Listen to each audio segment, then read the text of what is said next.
చేస్తున్నా మిత్రులారా, చాలా రోజుల నుంచి తెలంగాణ రాష్ట్రం వచ్చిన తర్వాత తెలంగాణలో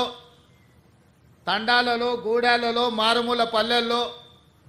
పట్టణాలలో, బస్తీలలో చాలామంది మా కుటుంబంలో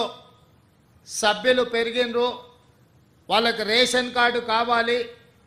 రేషన్ కార్డు ఉంటేనే ప్రభుత్వ సంక్షేమ పథకం వస్తుంది అని చెప్పి 10 సంవత్సరాలు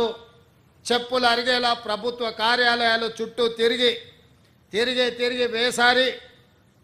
గత ప్రభుత్వం చంద్రశేఖరరావు గారి కుటుంబం ఉంటే మా కుటుంబానికి రేషన్ కార్డు రాదు అన్న ఆలోచనతోటి మీరు వాళ్ళను ఓడించి కాంగ్రెస్ పార్టీని, ఇందిరమ్మ రాజ్యాన్ని అధికారంలోకి తీసుకొచ్చింది. అధికారంలోకి వచ్చిన మేము బాధ్యతాయుతంగా ప్రతి పేదవాడికి రేషన్ కార్డును అందించాలన్న ఆలోచనతోని వివిధ రాష్ట్రాలలో తీసుకుంటున్న నిర్ణయాలు, అమలు చేస్తున్న విధానాల మీద అధికారిక బృందాలను పంపించి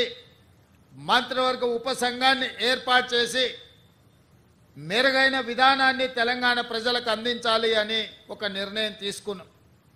ఈ అన్ని విధానాలను పరిశీలించిన తర్వాత అది రాజస్థాన్ కావచ్చు, హర్యానా కావచ్చు, మహారాష్ట్ర కావచ్చు, కర్ణాటక కావచ్చు, వివిధ రాష్ట్రాలలో జరుగుతున్న అమలవుతున్న విధానాలను, తెలంగాణ రాష్ట్రంలో గతంలో అమలు చేసిన విధానాలను అన్నిటిని కూడా అంచనా చేసి సరిపోల్చి చూసి ఒక నూతన విధానాన్ని ఈరోజు పైలట్ ప్రాజెక్టు కింద మనం ప్రారంభించినాం. ఇవాళ కొన్ని పత్రికలలో రాస్తున్నారు రేషన్ కార్డుల విధానాన్ని ఉపసంహరించుకున్నారని. ఈ పత్రికలకు మరి ఎవరు చెప్తారో నాకైతే తెలీదు, కానీ వాళ్ళకి రేషన్ కార్డుకి ఈరోజు ప్రవేశపెడుతున్న ఫ్యామిలీ డిజిటల్ కార్డుకి తేడా తెలియకపోవడం దురదృష్టకరం. ఇంతకుముందు పేపర్ల మీద మాన్యువల్లో కార్డులు ఇచ్చేవాళ్ళు. Ration card separate, Aarogyasri card separate, లేదా అదేవిధంగా రైతు బీమా, లేకపోతే రైతు బంధు, షాదీ ముబారక్, కళ్యాణ లక్ష్మి, ఆసరా పెన్షన్,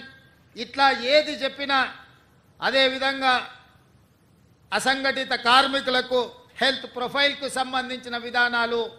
ఎక్కడికక్కడ ఏ డిపార్ట్మెంట్ ఆ డిపార్ట్మెంట్ దాదాపుగా 30 శాఖలు 30 రకాల సమాచారాన్ని సేకరించి ఎవరికి వాళ్ళ దగ్గర నిక్షిప్తం చేసుకోవడం వల్ల అసలు కుటుంబ సభ్యులు ఎవరు, ఆ కుటుంబంలో